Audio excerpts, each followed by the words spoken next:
This day, you can call 1-877-932-9766. You can also go to the YouTube channel, type in the word Talktainment, and then type in the word radio, scroll down to Talktainment number 2, and you are right there. Hit the subscribe and like button if you'd like. You can also go to the Talktainmentradio.com homepage and just hit listen live. That's all you have to do. And we're right there. If you would like to send me a Gmail, you can by going to 7, the numeral 7, Mr. Bobby, at gmail.com. And I will, at least your Gmail will be on file. I don't know if I'll get to read it on this show or maybe another show, but you can do that. And lastly, you can also go to facebook.com/Talktainment, and you can hear the entire program if you'd like. So there are several ways to do that. Okay, let's do this. Today's topic for Wednesday, March the 27th, 2019, is confusion. Confusion in the system of racism, white supremacy. We are going to have Mr. Fuller address that, along with the Gmails that I have received concerning that, quite a few of them about this. So we're going to have Mr. Fuller address that confusion, what it is and how it works. Remember, our underlying theme throughout the entire year will be words, what they're meaning. What do you mean by confusion? What is confusion? And how does confusion work? We're going to address all of that.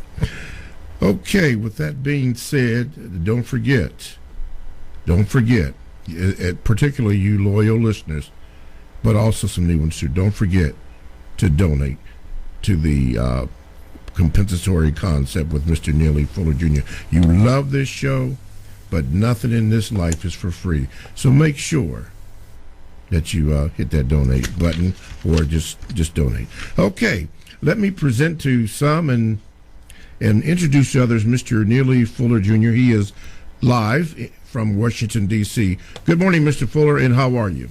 Good morning. I'm still learning. Very good. Coming in loud and clear. Good. Okay, we're going to address confusion this day. Mr. Fuller, for those who are new to the show, when we bring up the subject of confusion in the system of white supremacy, which is racism, what do we mean by confusion according to the compensatory counter-racist logic, and how does it work? Well, the definition would be the same that most people understand it to be, and that is, like you find in most dictionaries, confusion just means disorder or out of balance, and particularly in making decisions and having the effect on the mind of not knowing exactly what is causing something to happen or why it is happening. Any type of lack of understanding is confusion. When you don't understand something, you're confused. So in the system of white supremacy, the white supremacists thrive on confusion. If there's no confusion in a situation that they encounter, if it involves non-white people, they are going to produce it immediately, because they have found from experimentation over a long period of time that when you can confuse people, you can easily dominate them. And that's the equation. It just means see to it that they do not understand what's going on, why, who's doing what, and why this is the way that it is, why that is the way that it is. And they do this in all of the areas of activity: economics, education, entertainment, labor, law, politics, religion, sex, and war. If you don't find confusion in a situation where there's non-white people and you're a white supremacist, then you have a duty to cause confusion.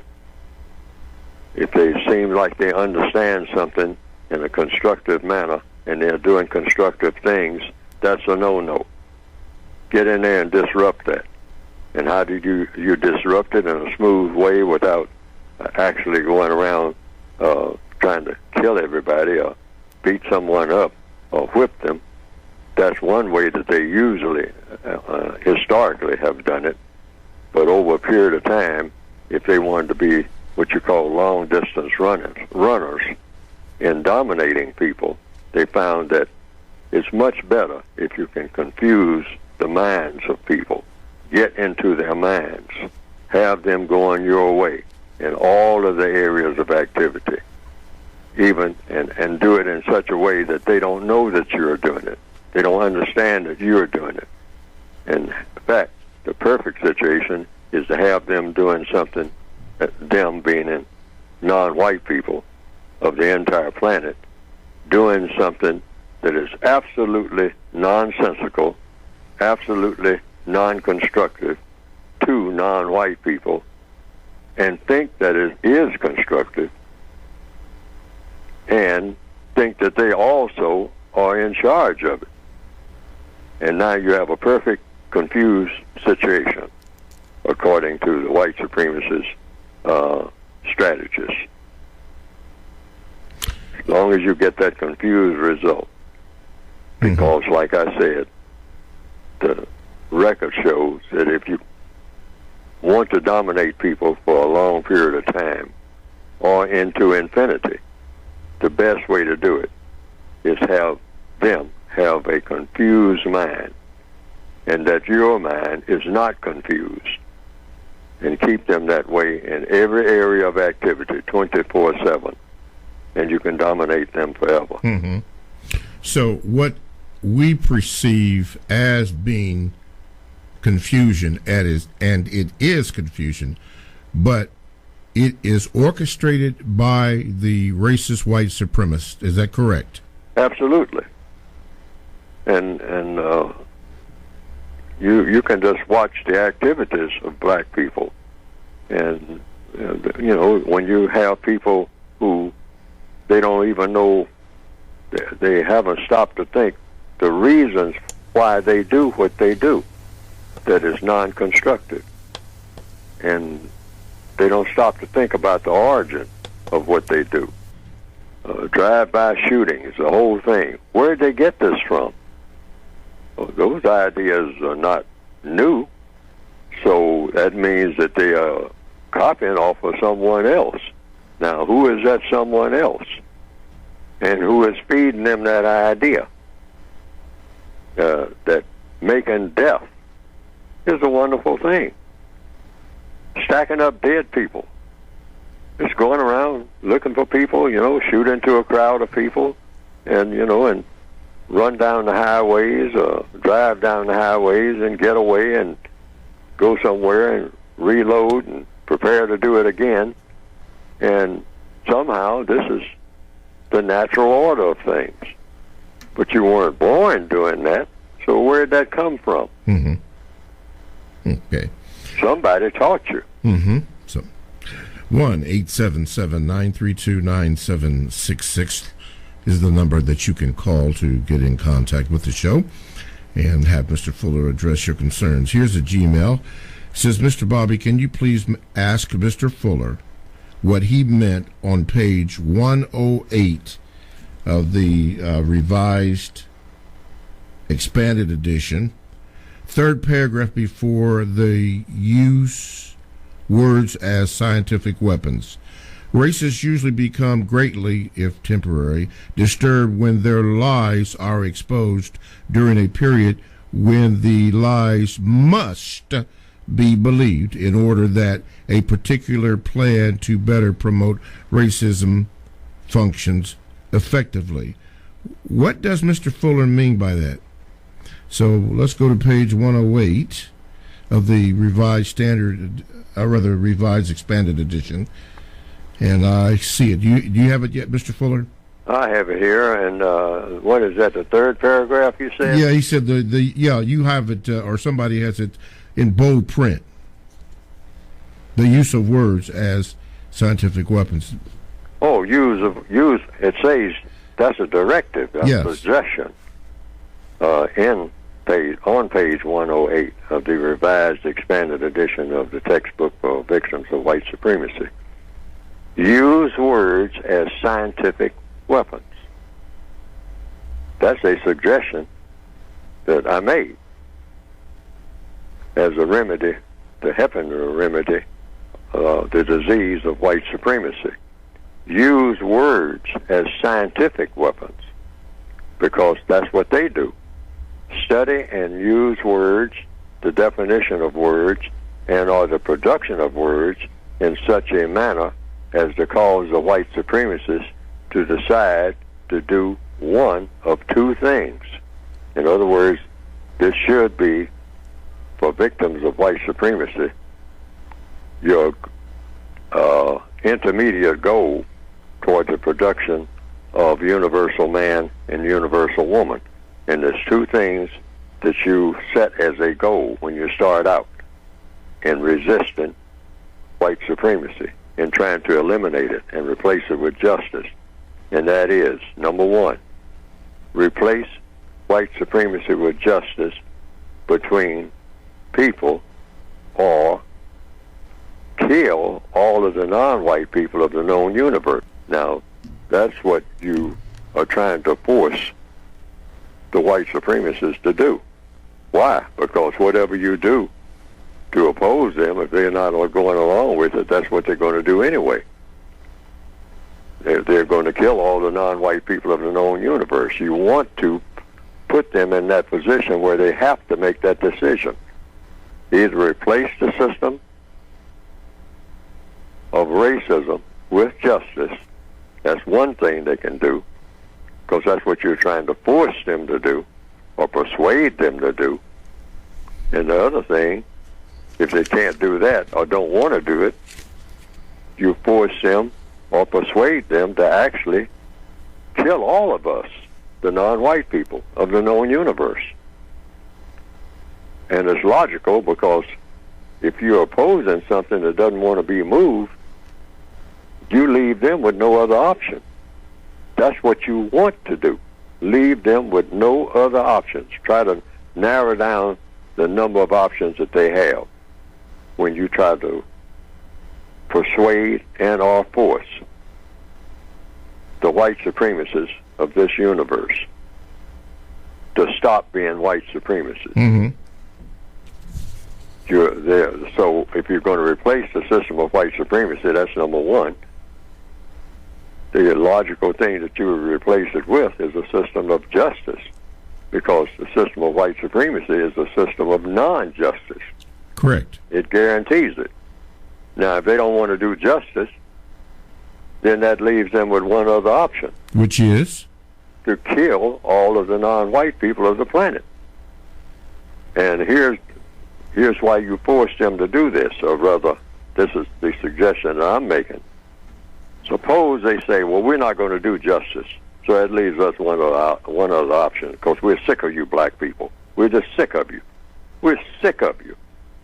I mean, you're not going to do what we say, so, hey, make the rubber meet the road. I mean, now, either you fall in line and keep doing what we say do, which is be subordinate to an unjust system, or I'm going to kill all of you. So how do you respond to that type of ultimatum? You say, okay, go ahead and do it. You said you're going to do it, do it. You got the muscle to do it, like in The Godfather. Mm-hmm. Frank D'Angelo was talking to Michael Corleone and said, hey, hit us while you got the muscle, because you do have the muscle. You can kill all of the black people on this planet. You can actually kill them all. The white supremacists can do that. And all we can do is just try to run and hide and fight the best way we can, run all over the place like chickens with no heads, because we wouldn't know where to go to escape it. There's no certain place, there's no, designated place where we can flee to. That's clear of anybody who has, thought about it and given it serious thought. If you have white supremacy, they can go any place, not only on this planet, but maybe on other planets. So on this planet called Earth, if the white supremacists decide that they are going to slaughter, have a mass slaughter, set a date, actually announce it. Say that, hey, find a place to run and hide, and to make it sporting, because the white supremacists love to make killing a sport. That's why they write all these murder mysteries and whatnot. That's why they entice black people to make movies about killing, okay? I mean, kill is a sport. Killing people is a sport in the system of white supremacy. It's a great form of entertainment, a massive form of entertainment. So they'll just say, let's make this entertaining, all right? You black people love entertainment. Well, we can entertain you with a lot of killing, like we have been doing, and you can get a lot of entertainment yourself by dying from our killing. But we're going to make a sport out of it by say this is January, give you a year to find a place to hide and to get your guns ready and everything. We'll make a sport out of it, you know. And then we'll say, okay, you ready? Okay, because this is January the 1st of the next year. This is kickoff time, so we're coming after you.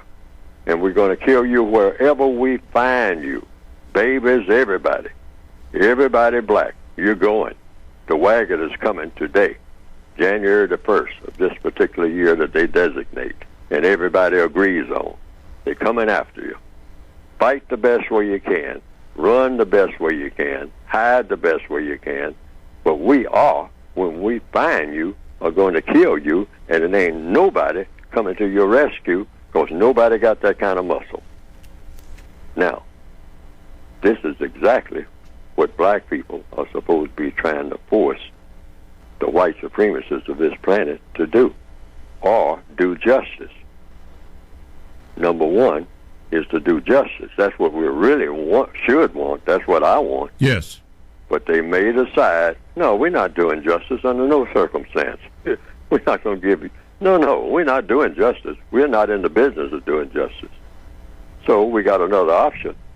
If you're not going to fall in line with what we've been doing all the time, we're going to kill you all. So I say, do it.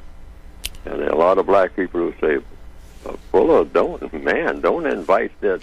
You know, it's not an invitation. It's what they're going to have to do anyway. I don't care how you approach it if they're not going to do justice. Otherwise, we have to put up with justice into injustice, non-justice, into infinity. Yeah, you don't want that.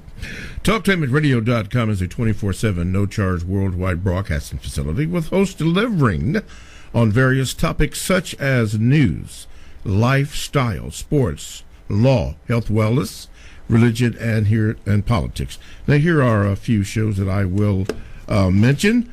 How about the Wellness Spot with Tanya Karen? You can listen to that one. Or It's Your Time to Travel with Ricky Tice and Wiggins World. Somebody asked me about that in a Gmail earlier this week. Now listen, all these shows are exclusive to Talktainmentradio.com, and all you have to do is go to the Talktainmentradio.com homepage. Would you please, sir, would you please, ma'am, go to the Talktainmentradio.com homepage and look up these programs. You'll see under programs, click on that, and there's a list, of all the programs that Talktainmentradio.com carries. Give a listen, a sample, as they say in the radio industry. Give a sample to the shows and see what they are all about. I'm sure there's one that you would like that, including this one here. Replays and podcasts. Oh, yeah. Check it out. From Talktainmentradio.com, radio the way it should be heard. My name is Mr. Bobby, and I am the co-host on the compensatory concept with Mr. Neely Fuller Jr., and today being Wednesday, the 27th of March 2019, we are discussing confusion in the system of racism, white supremacy. Mr. Fuller's addressing that, and if you'd like to get in contact with me, Gmail me at the numeral 7, Mr. Bobby, BOBBY at gmail.com. And today I'll make an exception. If you Gmail me, although we have a backlog of Gmails, I will try earnestly to get your Gmails through. so that Mr. Fuller can address your question. Mr. Fuller, this is sort of unrelated, but you always speak about movies, and excerpt of The Godfather came on last evening in my purview, and I didn't remember this part, but there was a character in the movie by the name of Mo Green. Are you familiar with that? Yes, that's in Godfather 1. Yes. Well, I guess casino owner. Yes. Las Vegas. Okay, yeah. The part that was shown was Mo Green came into a room where I believe Michael Corleone was sitting down, and I believe Michael wanted to buy the casino. I don't know what happened. You said we could always learn something, from that. I didn't quite get that.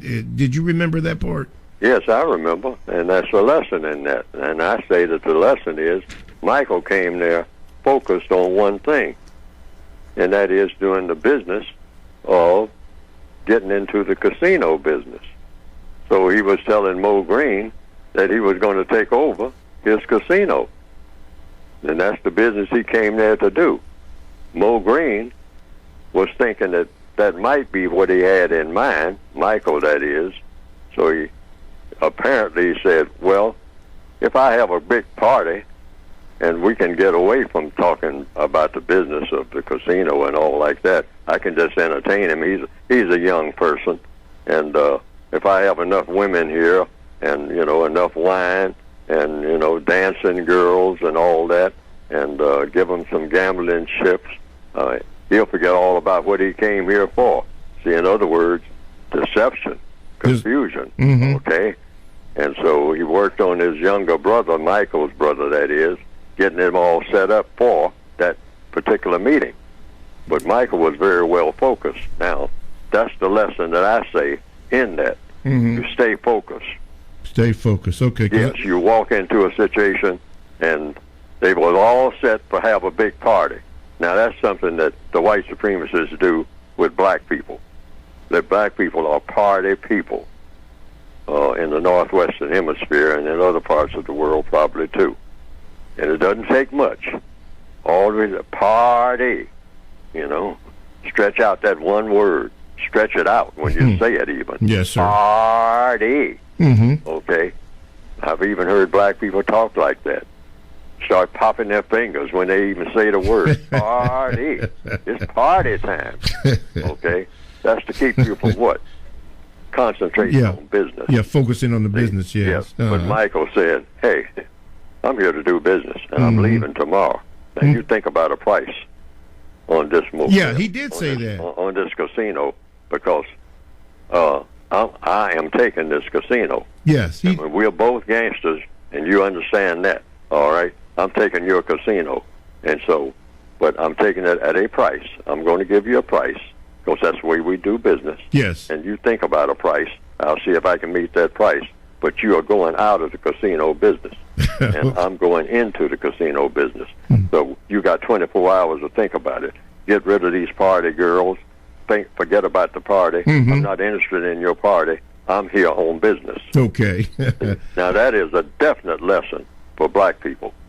Now, not in the way of gangsters, but in a way of the production of justice. And what is the lesson? Stay focused. Stay focused. Stay focused. Don't get caught up in a party when you're supposed to be doing business. Mm-hmm. Finger popping.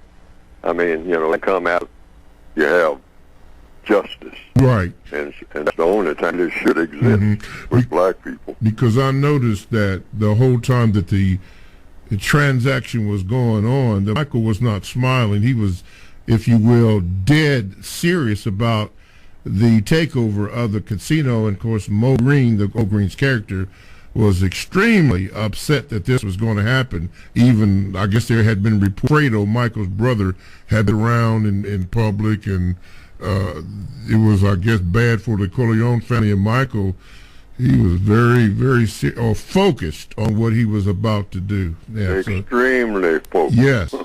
Yes. I mean, and right up front, and didn't waste any time.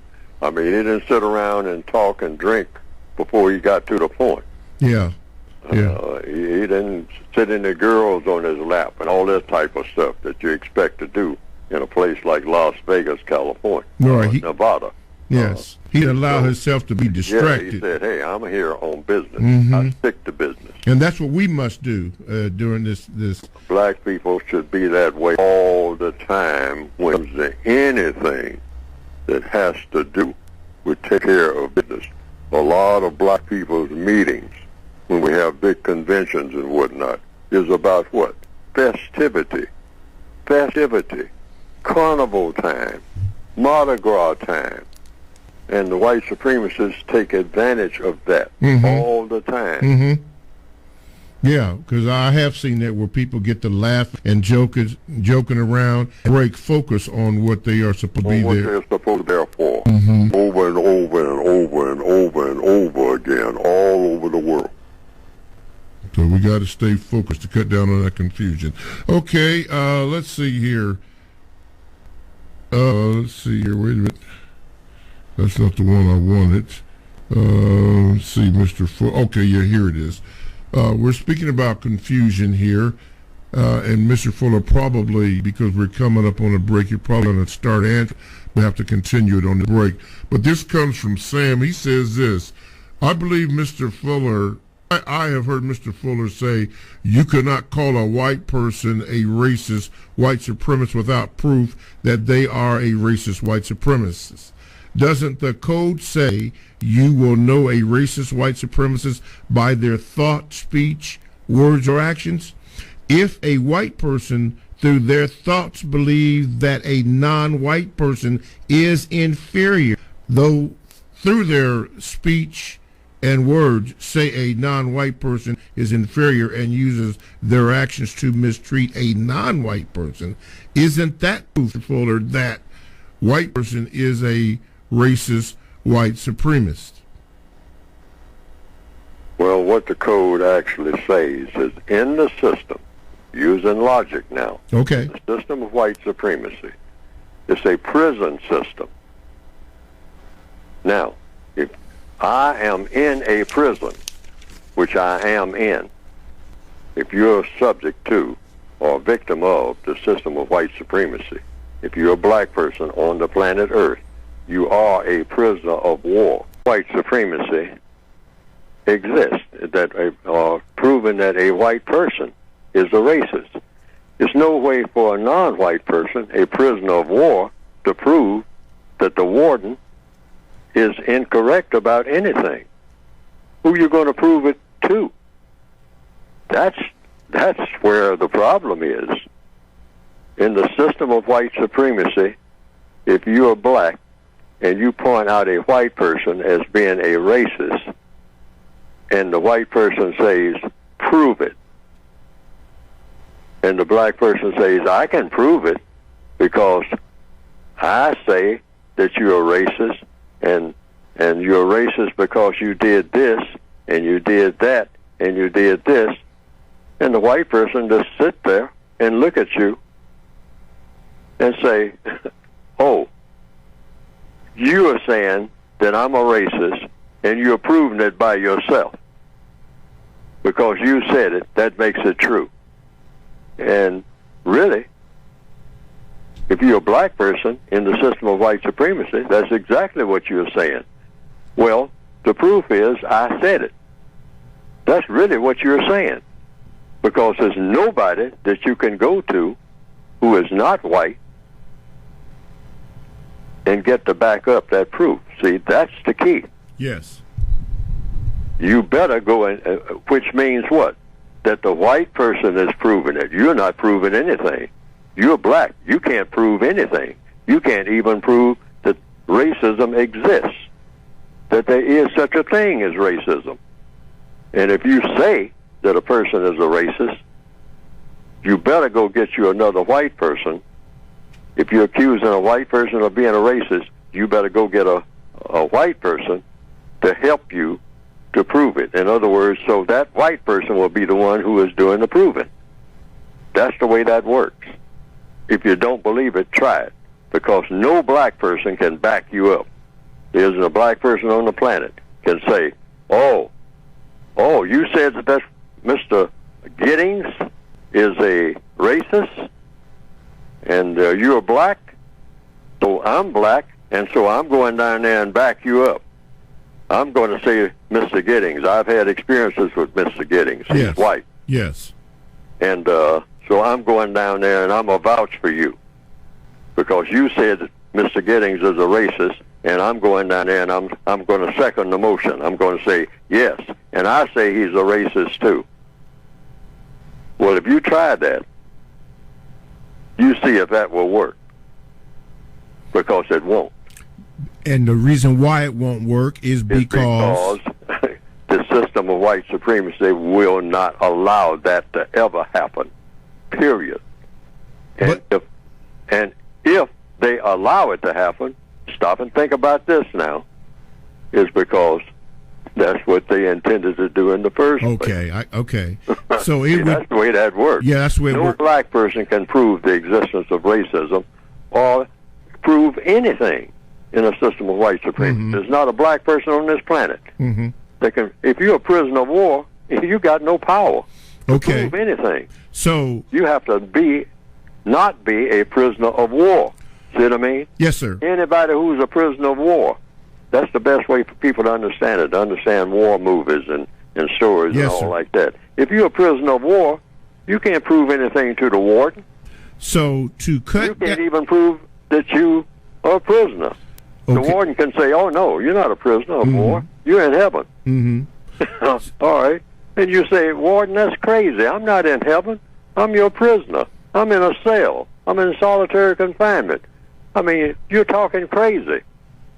And then the warden will say, like the warden told Andy Dufresne in Shawshank Redemption, said, oh, you are challenging what I'm saying.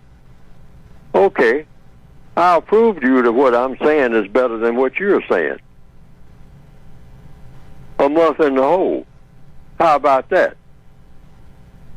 Because that's what he gave Andy Dufresne when Andy Dufresne challenged him. He sure did. Right. He just say, oh, in other words, you are already in my prison, and you're going to walk in my office, and you're going to say that I'm something called obtuse. Yeah. Well, I'll show you obtuse. He sure did. A month in the hole. And then I'll come down and visit you at the end of that month and say, hey, do you still think that I'm obtuse? Mm-hmm. Well, let's give you another month to think about it, and slam the door on it. Slam the door. So, all right. See, now, that's why I use that movie, Shawshank Redemption, to make that point. Black people going around trying to prove to a white person anything in the system of white supremacy. You don't have no way of proving anything, up, down, sideways, or anything else. You can't even prove that you exist. If the white supremacists say, you don't exist. Mm-hmm. And you say, well, what do you mean I don't exist? You're looking right at me and whatnot. You don't exist because I said so. And I'm going to make it official. Now, what are you going to do about it? And who do you know that can overrule what I just said, other than another white person, which means you're not doing it. That other white person is doing it. Yes. You can't prove it on your own, and you can't find a black person that can back you up that I will pay any attention to or have to.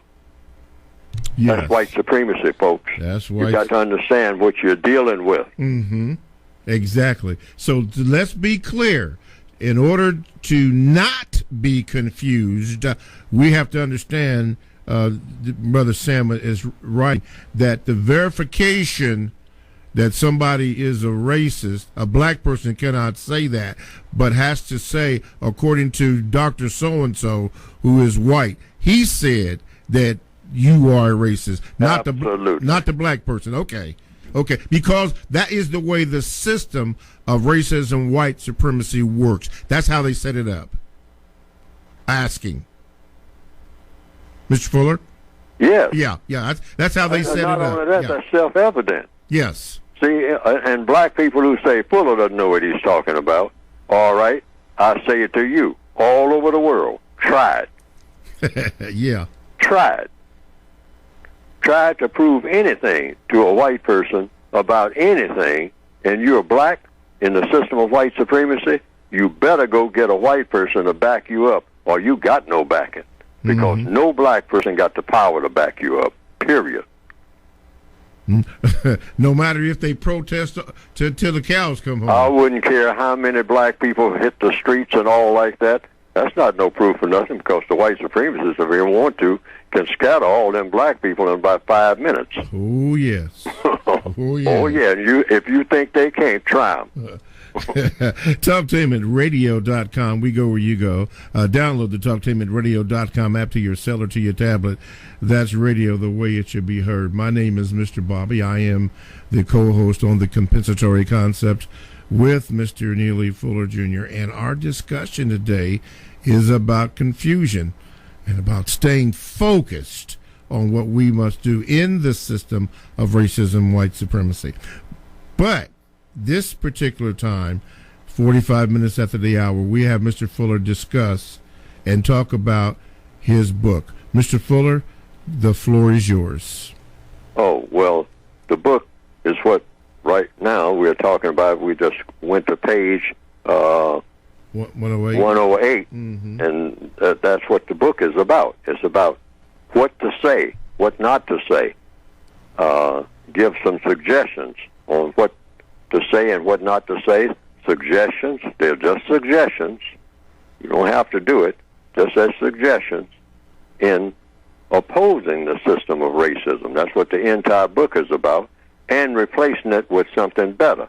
That something better being, hypothetically, the system of justice, which means guaranteeing that no person is mistreated, no person, anywhere on the planet, anytime, and guaranteeing that the person that needs help the most gets the most constructive help.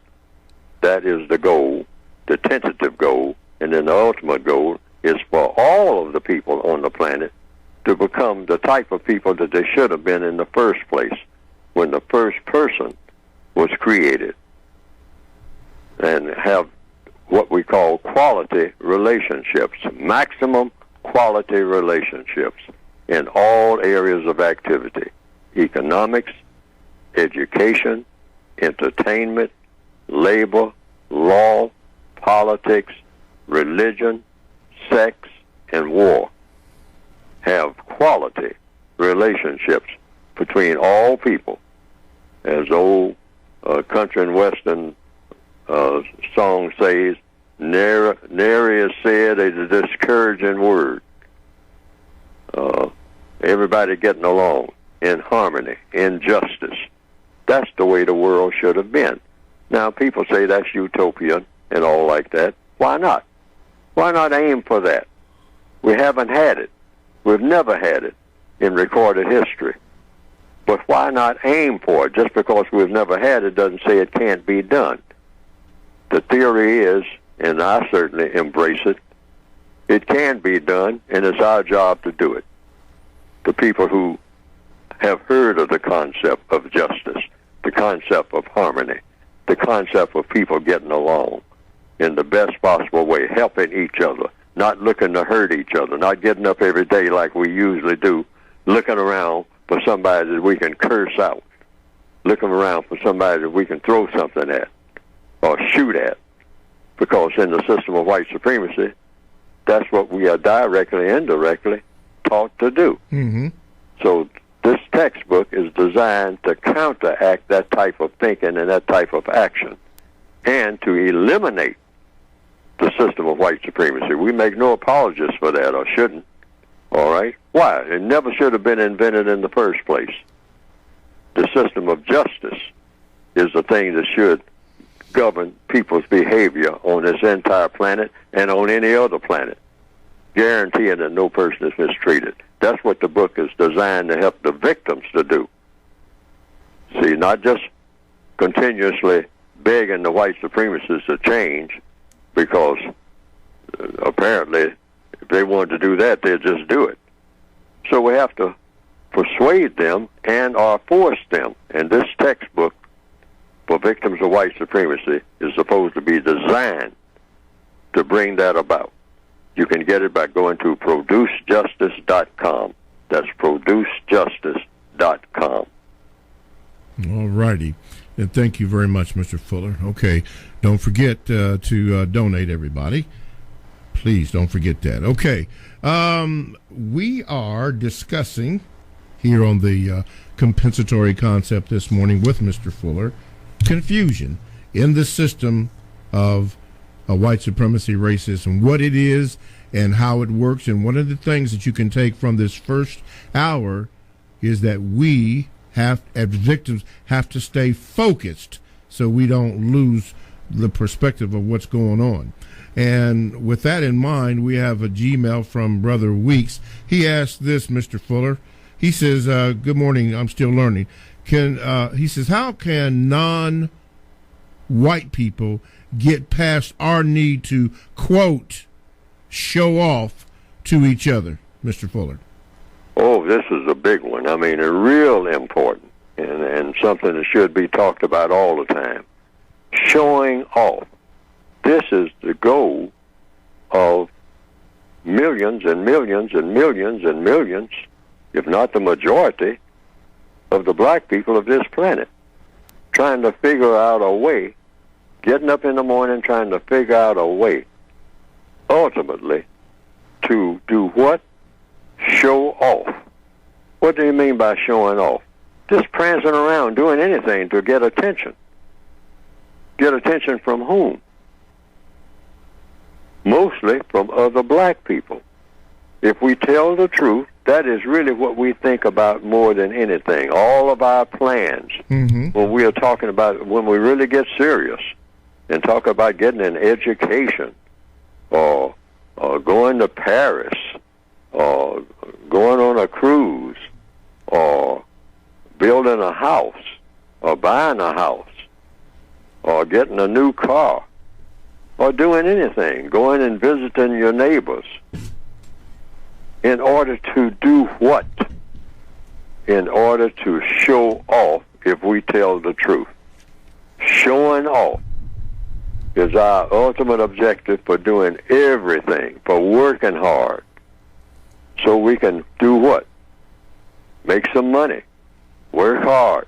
Make some money. Make some money in order to do what? To buy things. To buy what things? Things that you can use to do what? Show off. And young people pick it up right away from what the older people are doing. Generation after generation. That's the ultimate goal. Find a way to show off. Got to get some new shoes. Get some new shoes for what? Do you absolutely need new shoes? Is there anything incorrect about the shoes you're wearing, that they, don't fit or something like that? They hurt your feet? No, these shoes are just fine. Well, what are you getting these new shoes for that's being advertised? Hey, it'll be the latest thing. The latest, what do you mean latest thing? The latest thing. The latest thing. That's what you just said. Okay? You already got shoes. You're going to get a new pair of shoes. Well, they're the latest thing. The latest thing meaning what? Oh, for me to get. For you to get in order to do what? Well, to wear. And, okay, to wear. And for what? Anything else? And for people to look at and see that I got the latest thing, and I can show off the latest thing to the people who are looking at me showing off. See, that's not added in the conversation, but that's really what it's all about. And some young people will kill other people, for a pair of shoes. This is very important, folks. For a pair of shoes. A pair of shoes because you absolutely have to have that pair of shoes? No. You absolutely have to have that pair of shoes for one reason, to show off. To show off to whom? To anybody who happens to be looking. Mostly other black people. Because the white supremacists are not paying you no attention. I don't care what you get. First thing they're going to see, which will show off self, if you're black, is your black skin. So that nullifies anything else that you do. Right there. That cancels out your showing off in the minds of a white supremacist. You don't have anything to show off to them, because you have already shown them the one thing that matters most to them, and that is the color in your skin. So you are nothing. You are nobody. I don't care what you put on. I don't care how much money you flash. I don't care what you're driving. The white supremacists don't care. That's one thing that the black people don't understand about the mentality of a white supremacist. So you're showing off to whom? Spending your entire existence trying to show off to other prisoners of war. So what is that equivalent to? It's like prisoners of war in a prison camp looking forward to going into the prison yard when the prison master gives you a break and showing off your new prison clothes. Mm-hmm. That's all that is, and it's nothing else. And it's pitiful with a capital P. Wow. Wow. Absolutely. Okay, let's go to the Gmails. Now, by the way, if you'd like to get in contact with me via Gmail, the address is 7, the numeral 7, Mr. Bobby, BOBBY, at gmail.com, and I will read it. And as a matter of fact, it'll go to the head of the line today. Anyway, this comes from the Gmails. It says this, hello, Mr. Bobby. Can you ask Mr. Fuller what is the best lesson that Mr. Fuller learned from his male progenitor? Oh, the concept of justice. I saw him demonstrate that. And I saw other people do that, for that matter. And it doesn't get any better than that in a world that's dominated by non-justice. Non-justice means just going around trying to figure out a way to start trouble, to mistreat somebody, to enjoy seeing people being mistreated. That's what the white supremacists do with all of their technology, all of their skill. It's all about glorifying mistreatment Mm-hmm. and death that's included into the mistreatment. Mm-hmm. Now what? And so when you learn that this is supposed to be a world in which no one is mistreated and the people that need help get the most constructive help that's available, that's an ideal situation that everybody should want. Yes. And anybody that's going around not thinking that this is something that should be the priority, according to the code, the book that I have written, is not thinking correctly. Mm-hmm. You're just not thinking correctly. Mm-hmm. Now, did this happen prior to your military service? I think you mentioned that one time on shows many moons ago that you were in the service and you thought about this, putting this together, or where did this thought from the progenitor? Where was it at? Well, in my early years, I was like being born in prison. I was thinking like the other prisoners about little trivial things like prisoners do. Yes. Those marble games and, little nonsense things. Yes. Starting arguments in the cell block and whatnot. Laughing at people, making up things to laugh about. Always looking for something to laugh about, all right? Even if it's at somebody else's expense. So, but at a certain point, in my mid-20s, because of circumstances, I was always thinking seriously in the back of my mind, but it wasn't right in the forefront. Other things were going on right in front of me that were distracting. Okay, like it is with most black people.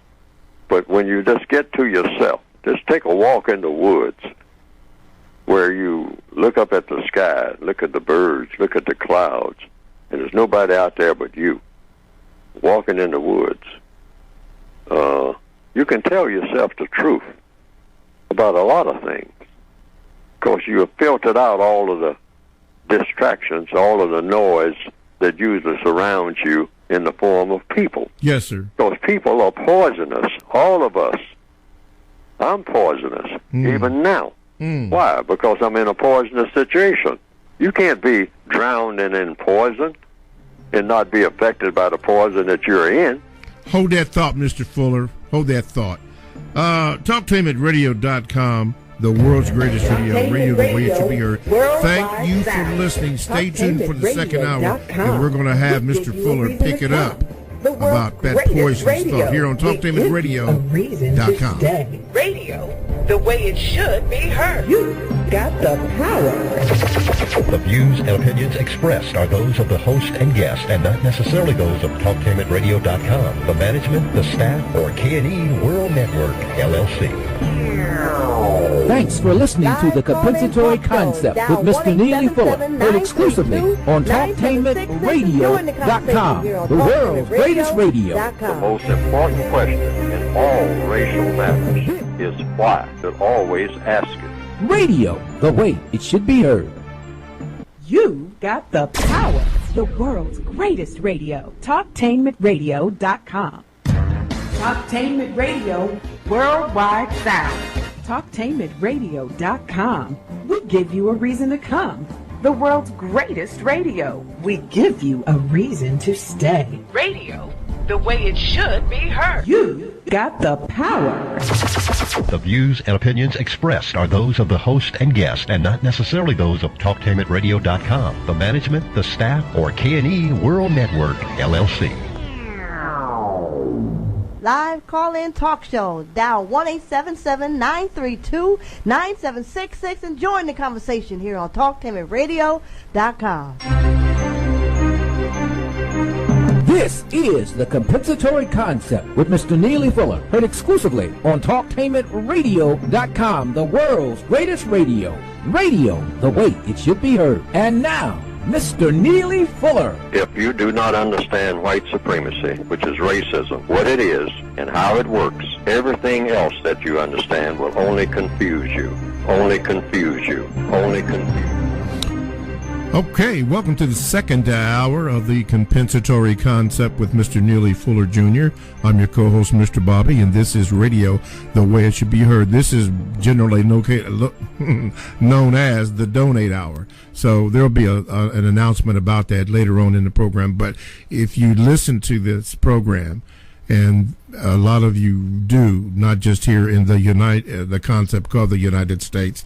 Of course, I've renamed it the States United, but that's another thing. You need to donate so that we can keep this bad boy going and speaking the wisdom and the suggestions that Mr. Fuller has been making and through his book, The United Independent Compensatory Code System Concept. A lot of you have a lot of questions, and if you do, the best way to get me today is to Gmail me at the numero 7, Mr. Bobby, at gmail.com. That's Mr. Bobby, B-O-B-B-Y, at gmail.com. And today, and maybe today only, you will get a priority, and I will take you right to the top of the line. I can do that. Some issues here. Mr. Fuller was addressing this question. Now, today's topic, we're talking about confusion in the system of racism, white supremacy. And one of the things we learned in the first hour was that we have to stay focused so we don't get distracted by the many things that are out there to distract us or throw us off or confuse us. And Mr. Fuller was addressing this particular question. It said, can you ask Mr. Fuller what is the best lesson that Mr. Fuller learned from his male progenitor? There was a second part. We haven't got to that. And Mr. Fuller left off by mentioning that people were poisonous. Mr. Fuller, continue, please. Yes, well, you can't be in a poisonous system, and the government of the world is the system of white supremacy. That's the only real government of the entire planet called Earth.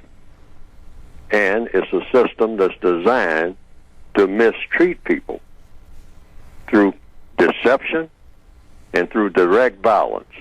Now, deception, which causes confusion, is indirect violence.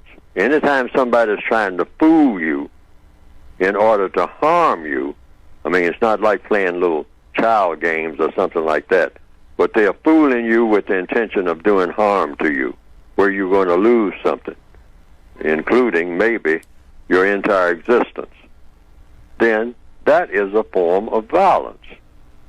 A person fools you. Give an example. A person knows that bridge that you're fixing to cross is weak, too weak for your vehicle, because the person has made the bridge weak. They went out in the middle of the night and did things to the bridge to make it weak, so that the bridge will not stand the weight of your vehicle. Yes. So you come along early in the morning, happy, cheerful, going on vacation, and you're going to cross that bridge. And the person who made the bridge weak in the middle of the night comes out, gasses up your car, whatnot, and looks at you with a smile, knowing full well what is going to happen when you cross that bridge. Now, the white supremacists, that's deception. Yes. All right? He tells you that, hey, the bridge is open, and it's a brand new bridge, and you'll enjoy your trip, et cetera, et cetera, et cetera, knowing full well the weight of your vehicle is not going to get you across that bridge, and that you and your vehicle and your entire family and whatnot, what you call your family, is going to fall into the water. Yes, sir. Now, the racists know that. They are good at that type of thing. They do it all over the world all the time. Set you up for failure in all areas of activity. So that's just one.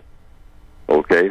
So you go waving, smiling, driving across the bridge. And the white supremacist and his white supremacist associates, they look at each other and wink and say, watch this. And the bridge falls and you perish. And that's what they call fun.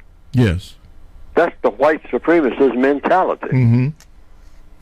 I mean, they will help set you up. I mean, you know, on the surface, it looks like they're doing you great favors. Yeah. They're great at that. Yeah. Oh, yes. And that's in every area of activity. Yes. Yes. I mean, in economics, they do the same thing. In economics, set you up. And you think that you're going to be sailing, you know. Mm-hmm. You're going on, you know, hey, this is going to... Oh, but see, you don't see what's coming around the corner. Mm-hmm. Mm-hmm. All right? Mm-hmm. In education, same thing. We are educating you people. Come into our schools, and we're going to teach you this and teach you that. All right? You got to be able to you should go, because you don't have any options anyway. All right? Because they are going to teach you a lot of things that are very useful. But along with that, they're going to do what? That's where the poison comes in. That's where the poison comes in. See, when they're teaching you something, mm-hmm. they're going to put a little bit of poison in it.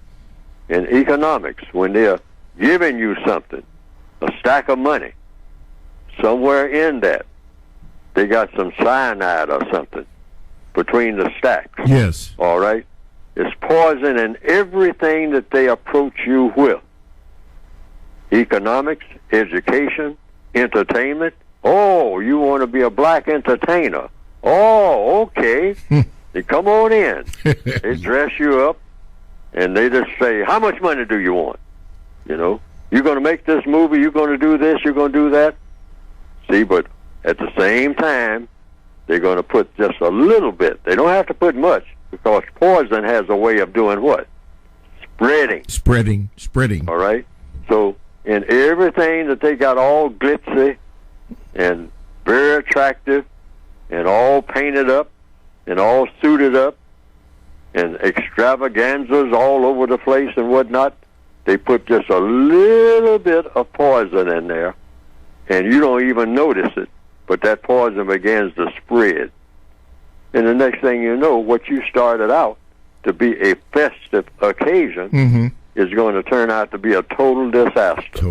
Somewhere down the road. Mm-hmm. And that's in every area of activity. Right. You've got to understand the system of white supremacy, what it is, and how it works. Exactly, what you mentioned at the beginning of the book.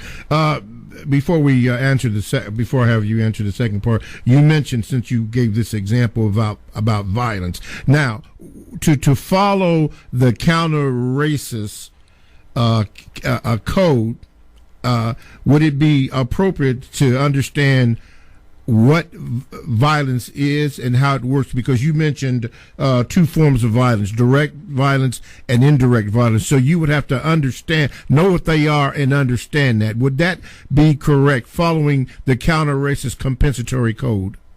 Sure. See, direct violence is when they just walk up and shoot you in the head. Okay, boom, yeah. Okay. That's a done deal. Yeah.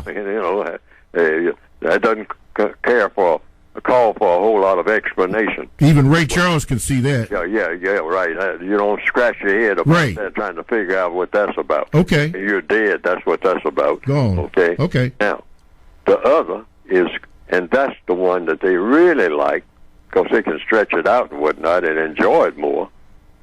When they kill you, you're just dead. They're just dealing with a dead body now.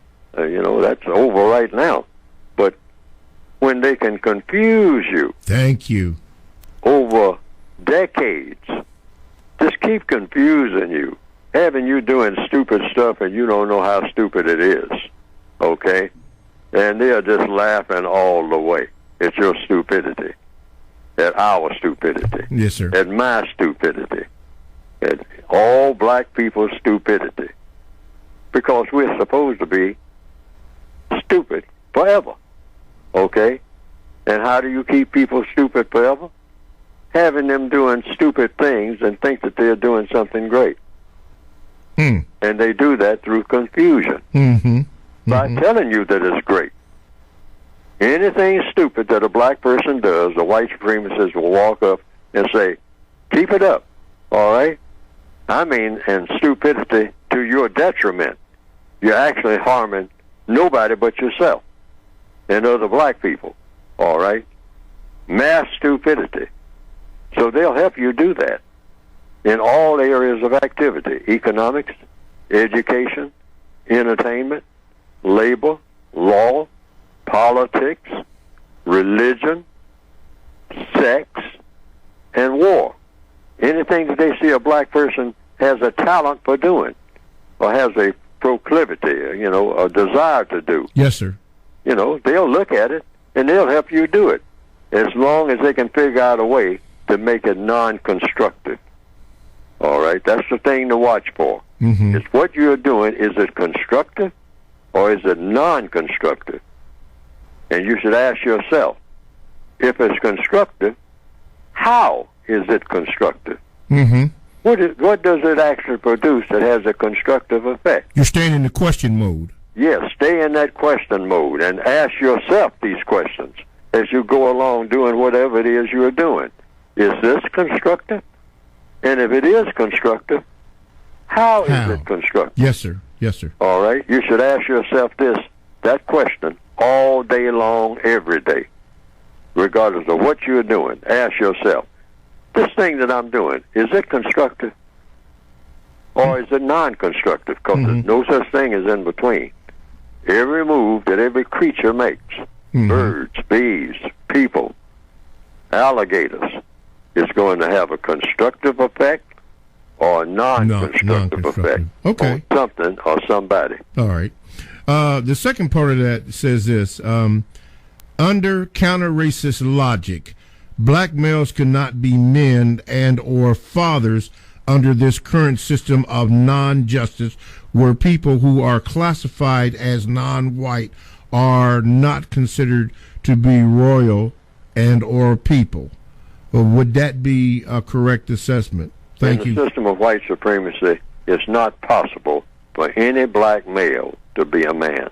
It can't be done, as long as he's subject to the system of white supremacy. That's an absolute contradiction. Your manhood is automatically stripped once you become a prisoner of war.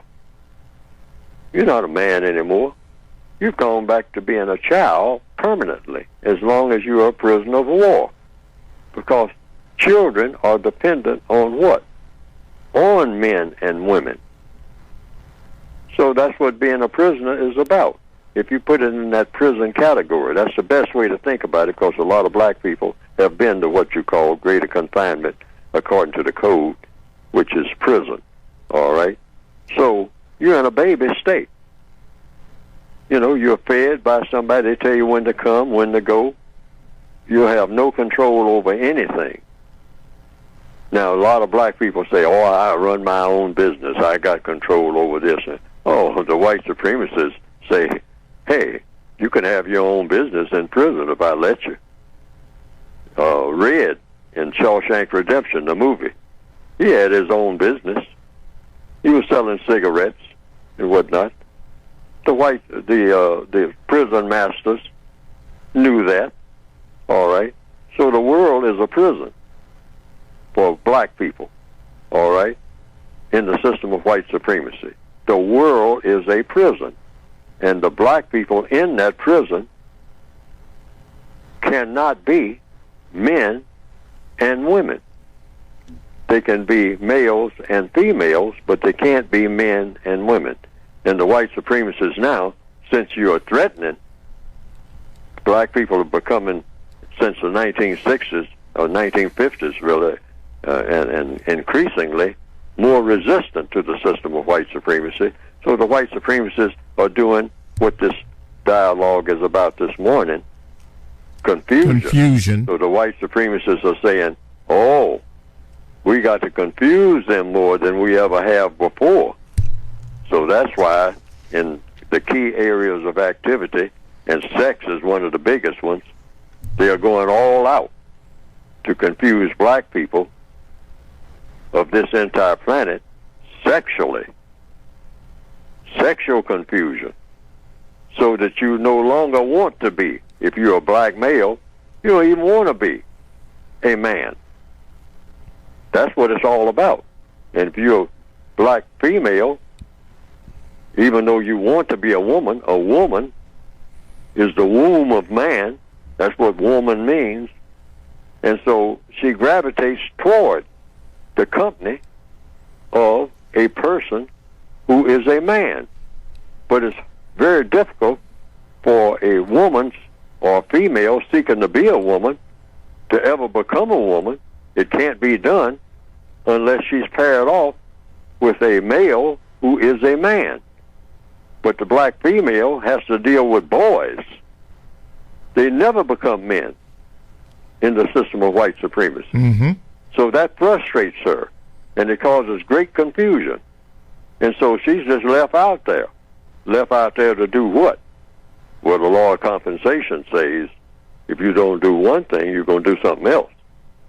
So the black female now has to wrap herself around another female, either white or non-white, in order to compensate for black males in the form of men being completely non-existent. And the white supremacists have engineered this on a huge scale. Yes. And are pushing it to that metal every minute of every day all over this planet as we speak now on this day in 2019. Heavy. Talktainmentradio.com is a 24/7, no-charge worldwide broadcasting facility with hosts delivering on various topics such as news, lifestyle, sports, law, health, wellness, religion, and politics. Now here's a couple or three that I'm going to share with you. Stairway to Heaven with Claude, Super Cool with Kohari, and New Money with Drew and Janae. Now, it is very important that you understand that these particular shows are exclusive to Talktainmentradio.com. Exclusive, what do you mean? And what is exclusive, and how does that work? That means that these shows are only on Talktainmentradio.com. Now, to access the information about these shows, go to the Talktainmentradio.com homepage and click on programs. And there you will see a list of all the programs that Talktainmentradio.com has. And why don't you sample one to your liking? You don't have to choose these particular ones that I spoke about. There are some up there, including the compensatory concept with Mr. Neely Fuller Jr. and me as your co-host. There are many shows on there. Just sample them and see how you like them. Some you like, some you may not like. That's okay. Sample them and see what they're all about. All this from Talktainmentradio.com, radio the way it should be heard. My name is Mr. Bobby. I am the co-host on the Compensatory Concepts with Mr. Neely Fuller Jr., and we are discussing today's topic, Wednesday, March the 27th, confusion in the system of white supremacy, racism. If you didn't get the first hour, go back and get the first hour and hear how Mr. Fuller addresses this particular question. And we're here in the second hour, and almost got my paper. Confusion in the system of racism and which is white supremacy. Mr. Fuller, this comes from a brother down in the concept that is commonly referred to as French Guiana. He said this, Mr. Fuller, what does the code say about the so-called feminism movement when it comes to the non-white female involved in it during the existence of the system of white supremacy? Well, anything that the white supremacists has something to do with, according to the code, the counter-racist code, anything that the white supremacists have something to do with in the affairs, and anything that black people are involved in, and the white supremacists involve themselves in everything that black people are involved in, naturally, because they're running a prison, they have to keep track of their prisoners, is going to serve the system of white supremacy. That's an assumption that you automatically make when you get up every morning and go to bed every night, that whatever you see going on during the time you were awake and during the time that you were asleep, the white supremacists have something to do with it, and it's going to, one way or another, serve the system of white supremacy if it's having any substantial effect at all. Because the prison system feeds what? The prison system. Mm-hmm. That's any system. If you have a factory that turns out cars or aircraft or clothes, that's what the factory does. The system of white supremacy turns out victims. That's what it's designed to do. And who are the victims? Non-white people. People classified as non-white. Black, brown, red, yellow. And that's what it's designed to do. So anything that the white supremacists allow you to do in the system of white supremacy, the white supremacists will watch it and see to it that it doesn't steer away from giving support to the system of white supremacy.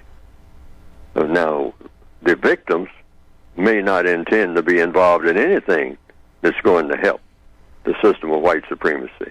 But regardless of what the victims, the prisoners of war, intend to do, the warden, the master of the prison, is going to see to it that it doesn't damage the operations of the prison.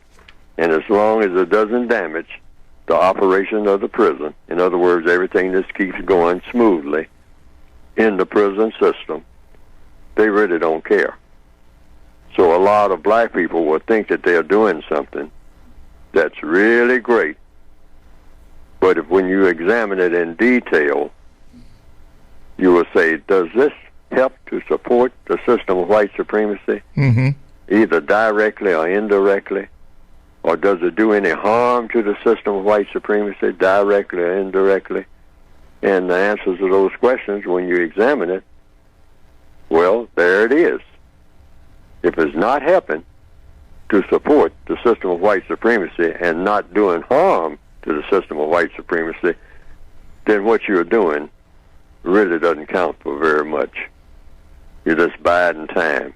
You're just passing time in prison. That's all. But you're not carrying out the mission, the logical mission of taking this prison system apart, which is what we're all supposed to be doing, and replacing it with the system of justice. Yes. Yes. Okay. Let's see here. Okay, yeah, we can do this. Mr. Bobby. Oh, by the way, again, if you'd like to get in contact with the show, use the Gmail address, the numeral 7, Mr. Bobby, BOBBY, at gmail.com, and you will be expedited. Find out what that is and how it works. But anyway, you will be expedited to the top of the list, and I will read it. Okay. That's what they told me. Dear Mr. Bobby, can you ask Mr. Fuller what can be done when you consistently ask for an inquiry and or investigation to be done by employers, and they continue to say that it is confidential and or delay and not truthful and have ill intentions, while white supremacists and or race soldiers continue to practice racism by mistreating and subjugating you while you're on the job? Now, on page 134 of the revised edition, Mr. Fuller suggested using written law and or common law to promote the production of justice, but the white supremacists continue not to tell the truth. Mr. Fuller? You just do what a prisoner of war does. You keep at it. If you study prison movies and whatnot, or some of them based on historical fact and all like that, what we call so-called World War II, prisoners of war, Vietnam, any place where people are made prisoners of war for one reason or another. Yes. The so-called Civil War. What do prisoners do, logically speaking? Keep at it, trying to figure it out. That's why I use that movie Shawshank Redemption as an example. Andy Dufresne's mentality, the principal character in the movie, the motivating character, was to do what? Keep at it. Even when it came to getting a prison library, which was a step in helping him to get out of prison, getting a library and getting access to that library after he had the library installed in the prison. He wrote letter after letter. Yes, anybody remembers the scene? Yes. And he kept getting turned down. Yes. But he just kept at it. He kept at it. Kept at it. And kept at it. Now, there's an old saying, when you don't have any money and you don't have any friends and you have very little sense, the one thing that history has shown that pays off is one word: persistence. Persistence. And there's a biblical saying, Bible saying, about go to the ant, thou sluggard, consider her ways and be wise. Meaning, if you study an ant, and I've looked at ants sometimes, they never stop working. You can kick an anthill down. Like when I was younger and had that destructive attitude put there directly, indirectly by the white supremacists. Just walk along a country road and you see an anthill. So just kick it down. You know, kick it down for what? Just for the sake of kicking it down.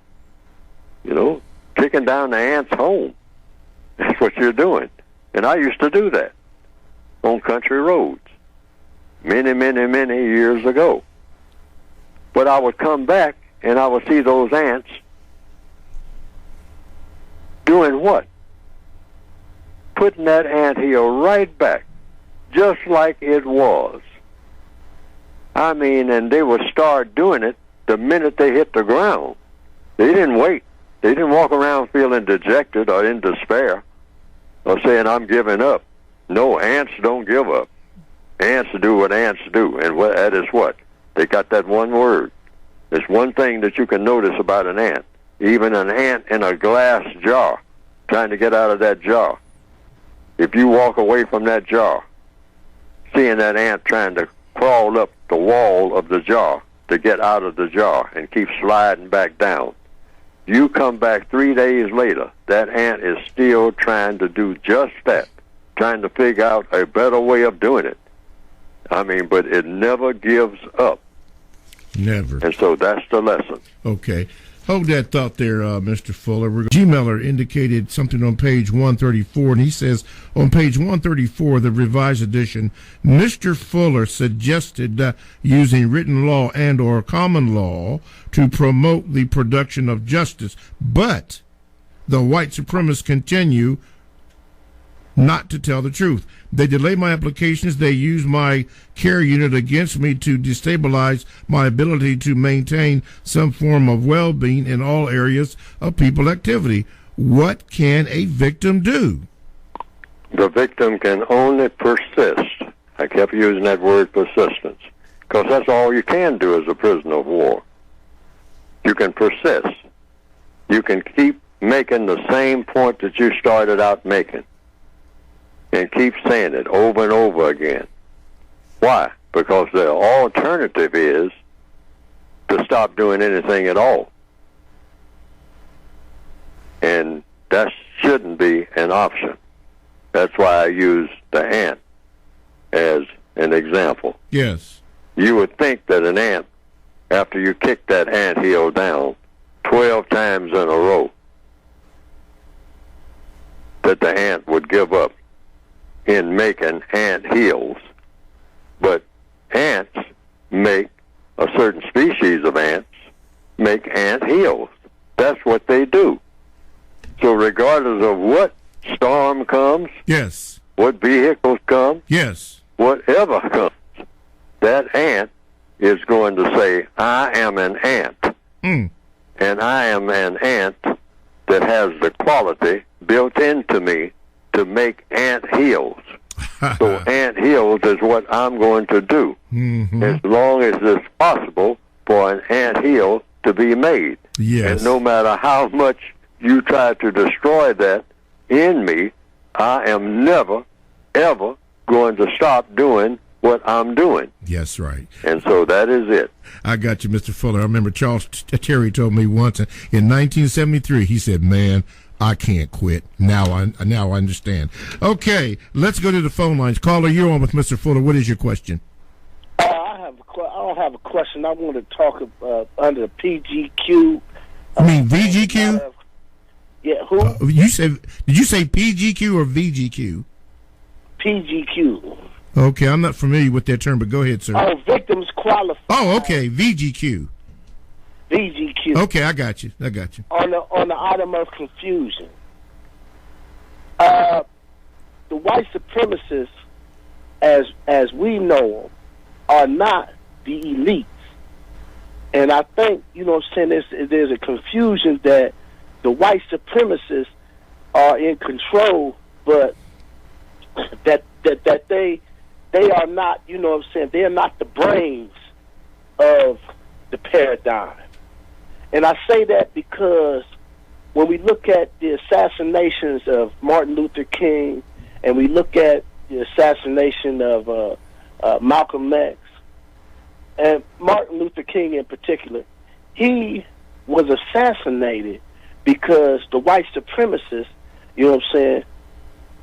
felt that he had too much power. Like in the movie Malcolm X, they said no man should have that much power.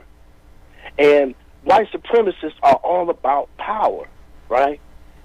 But the thing of it is that Martin Luther King, under their paradigm, right, under the 9 areas of activity of religion, was a pacifist in all respects, as they portrayed. So why would they want to take him out? Because he presented power. A power structure, that was over them, and that shows ignorance, to a great extent. That shows ignorance wrapped in arrogance by the white supremacists. Okay. So I want to posit to you that white supremacists are not the most intelligent; that they have people over them, which are the elite. Okay. I would like for Dr. Neely I'll take my answer off the phone. Okay, all right. That really wasn't a question because you did say it was VGQ, but Mr. Fuller, he was or is looking for a response, even though it was VGQ. So would you care to respond to what the caller said? Yes, but I will respond under the law, the code of VGQ, and that's his comment, and it should be considered. That if I understand what he's saying, that the white supremacists don't have the power that they seem to have, but their power comes from the elite.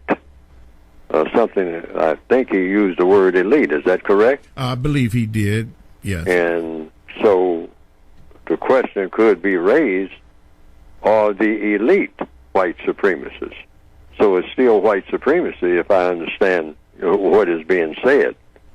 Is you have a white supremacist that they are not supreme, that the elite is supreme over the white supremacists. And what is the elite? Are the elite people? Are they something from another planet? Or what is the elite? Are the elite white supremacists? Which means there's still white supremacy, if I understand correctly. That is to eliminate what? Confusion. Confusion. Mm-hmm. Right. Okay. So that's the question that I would ask. Okay, but he did. Are the elite white supremacy? Right, and he did. We have white supremacy as the supreme system of government, but the white supremacists are not the smartest people. That's something called the elite are the smartest people, and they control the conduct of the white supremacists. But then a question is raised, are the elite people to start with? And if they are people, the quote-unquote elite, are they white supremacists? Mm-hmm, mm-hmm. And that's the question that I would have. Okay. Which means it's still white supremacy. Still white supremacy. All right. Before we have you speak about your book, let me take this phone call. Line 1? Okay. Thank you for calling. Line 1, go ahead. You're on with Mr. Fuller. What is your question, please? Good morning, Mr. Fuller. I had a question for you. There was recently an incident where there was two rappers. One is a male and one is a female. But the female calls herself a gay rapper. Like she dresses like a man and has a deep voice and this type of stuff. But long story short, the male rapper was flirting with the female rapper, saying that she's still a woman and, pretty much saying that he likes her. And it caused a big uproar on the internet of people saying that the male rapper was harassing her and all, stuff like this. And I just saw confusion. And the male rapper was saying she's a female and I'm a male, and what's the issue? I just wanted your thoughts on that, because to me it was just total confusion. And I know you speak on sexual confusion. Okay, thank you, caller, so much for that call. Mr. Fuller, you want to speak to that before we get to your book? Well, from what you're saying, self-evident. Confusion, which is exactly what the white supremacists want. In anything that non-white people are doing, anything that black people are doing, what the white supremacists want is non-constructive confusion, because confusion is non-constructive. That's what confusion is for. Understanding eliminates confusion. The white supremacists do not want black people to understand anything for what it really is, because when you get understanding, you're eliminating ignorance. And you are given, and when you eliminate ignorance, that means power is being gained. Power is the absence of ignorance. There's no such thing as an ignorant person being powerful or ignorant anything. Knowledge is power. Knowledge and understanding. Understanding what you know. Understanding how things work. So, from what I'm hearing from that scenario that's being laid out, it's just more confusion on the part of the white supremacists. And it means that it just makes them more powerful. It doesn't make the black people more powerful at all. It just gives more power to the white supremacists, because it's the black people who are going at each other in a confused manner. Yes. That's what they want. Okay. All the time. Okay. All right. Thank you for your patience, callers. 1-877-932-9766 is the number that you can call to get into the show in our remaining moments. Or you can Gmail me at the numeral 7, Mr. Bobby, BOBBY, at gmail.com. But right now, just briefly, we're going to have Mr. Fuller speak about his book, and then we will return to the Gmails and callers. Mr. Fuller, go ahead, please, sir. Yes, well, we've been talking about things that are in the book. The book does not cover the book that you can get by going to producejustice.com. I just want to keep reiterating that so that we don't miss that, how you can get the book. Yes. Just go to producejustice.com, and the method for ordering the book, the basic textbook, and the additional word guide if you want that. I just recommend the basic textbook, and if you want the additional word guide, you can get that too, because words are very important. Words motivate people. Words cause people to do whatever they do. We're all influenced by the type of words that are being used, directly or indirectly, all the time, millions and millions of words. So the textbook itself, the basic textbook, is made up of what? Words. Words about what? About, hopefully, how to solve the race problem. That's actually what I intend to try to do. Actually solve the race problem, not poke around at it, not trying to improve conditions within the system of racism, but actually end the system of racism. End it how? By the individual actions, speech and action of ordinary black people wherever they happen to be on the planet. That's what I wrote the book for. That's the intention. It's addressed to the individual person, where you don't have to check with anybody, you don't have to look over your shoulder, you don't have to follow anybody, except you follow the thing that anybody that you would be following, if you're following them, should be following, and that is what? Logic.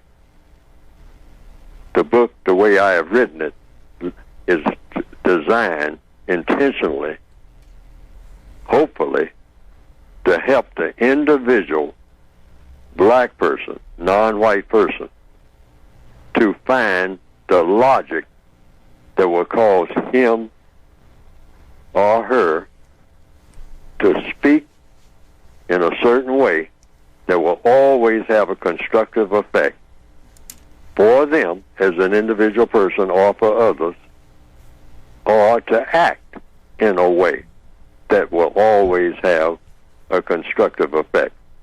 By constructive meaning what? You're eliminating this system of racism called white supremacy and replacing it with what? Replacing it with a better system, which would be what? A system of justice, which means what? Guaranteeing that no person is mistreated. That's number one.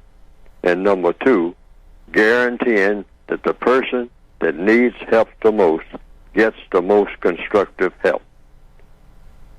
Guaranteeing that the person is not mistreated, and guaranteeing that the person that needs help the most gets the most constructive help. In regards to what? In regards to everything. Economics, education, entertainment, labor, law, politics, religion, sex, and war. And I've tried to write a book making suggestions about what to do about the system that opposes that, meaning the system of white supremacy, and that helps to produce, hopefully, a system that is better, that will replace the system of white supremacy with the type of system that should have existed in the known universe among the people of the known universe in the first place. Mm-hmm. And that's a system of justice. But go to producejustice.com, and everything in the book is a suggestion about what the individual person can do and not do on a daily level, mm-hmm. on a daily basis. Daily basis, okay. Producejustice.com. Producejustice.com. Okay. All righty. Phone lines are still open now. Thank you for your patience, and thank you for your call so far. 1-877-932-9766. You can Gmail me also at the numero 7, Mr. Bobby, BOBBY, at gmail.com. We've been talking, Mr. Fuller has been discussing confusion, what it is and how it works in the system of racism, which is white supremacy, for Wednesday show, the 27th of March, 2019. Mr. Fuller, here's a question from Jason. He says this: Mr. Fuller, why does a non-white person need the approval of another white person to prove a white person is racist? I think you addressed it earlier, but maybe he didn't hear that.